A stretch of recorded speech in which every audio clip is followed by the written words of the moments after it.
Assalamualaikum warahmatullahi wabarakatuh. Salam sejahtera bagi kita semua.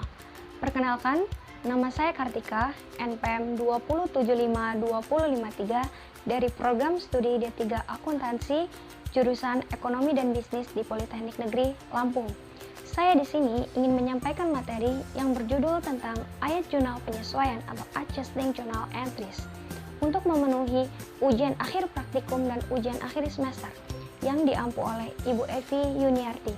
Semoga video pembelajaran ini dapat bermanfaat bagi kita semua.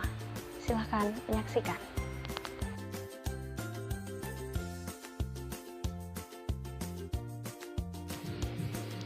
Ayat jurnal penyesuaian, Adjusting Journal Entries. Apa sih ayat jurnal penyesuaian itu? Pengertian ayat jurnal penyesuaian. Ayat jurnal penyesuaian adalah ayat jurnal yang dibuat umumnya pada akhir periode akuntansi untuk menyesuaikan saldo perkiraan-perkiraan tertentu sehingga mencerminkan saldo yang sebenarnya pada akhir periode akuntansi. Aduh, Pong, kapan sih ayat jurnal penyesuaian dibuat? Oke, mari berpikir, kapan jurnal penyesuaian dibuat? Nah, jurnal penyesuaian itu dibuat pada saat yang pertama, periode waktu menyiapkan laporan keuangan. Kedua, periode akuntansi yang tepat mengacu pada General Accepted Accounting Principle. Dan yang ketiga, yaitu pada Actual Basic of Accounting.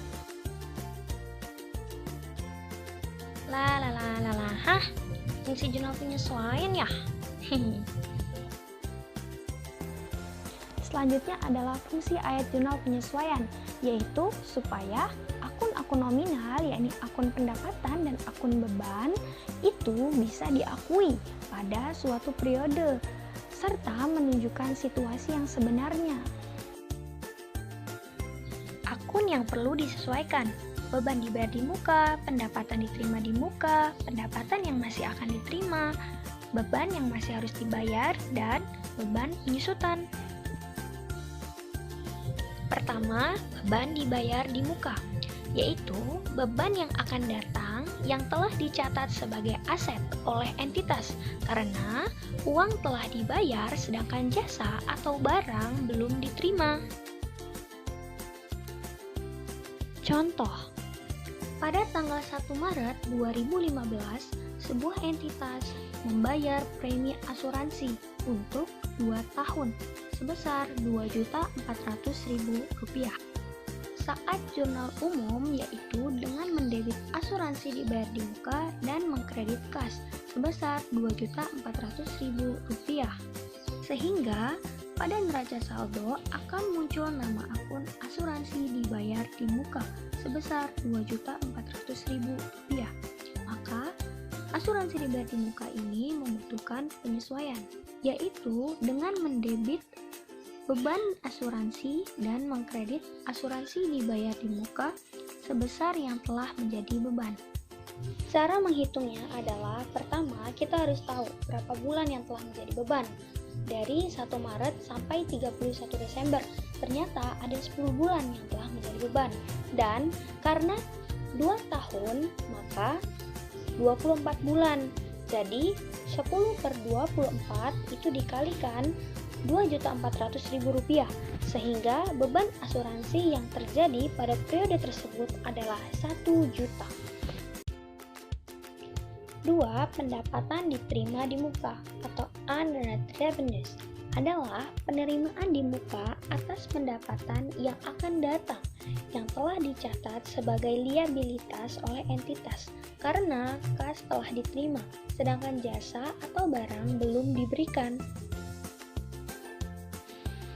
Contoh pendapatan diterima di muka.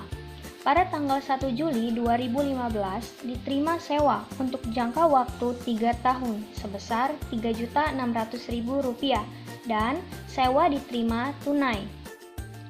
Saat jurnal umum yaitu dengan mendebit kas dan mengkredit pendapatan diterima di muka sebesar Rp3.600.000. Lalu pada akhir periode akan muncul di neraca saldo nama akun pendapatan diterima di muka Saat jurnal penyesuaiannya adalah dengan mendebit sewa diterima di muka dan mengkredit pendapatan sewa sebesar yang telah menjadi pendapatan. Berapa bulan yang menjadi pendapatan? 6 bulan, yaitu dari 1 Juli sampai 31 Desember. Karena 3 tahun, jadi 36 bulan, maka 6 per 36 dikalikan Rp3.600.000, sehingga beban asuransi yang terjadi pada periode tersebut adalah Rp600.000. 3. Pendapatan yang masih harus diterima atau accrued expense adalah pendapatan yang telah terjadi tetapi belum dicatat karena uang kas belum diterima. Contoh, pada tanggal 30 April 2017, perusahaan melakukan penjualan secara kredit kepada pelanggan sebesar 3 juta.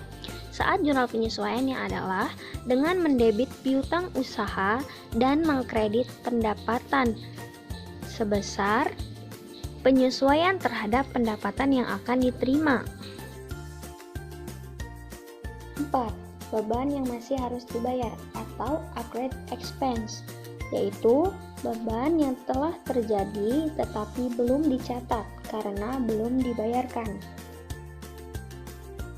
Contoh, pada tanggal 31 Desember 2017, PT Digicom, sebuah perusahaan yang bergerak di bidang digital, memiliki tanggungan berupa hutang gaji yang harus dibayarkan kepada karyawannya sebesar 5 juta. Maka, berdasarkan data penyesuaian di atas, perusahaan tersebut perlu membuat jurnal penyesuaian untuk hutang gaji pada periode akhir akuntansi.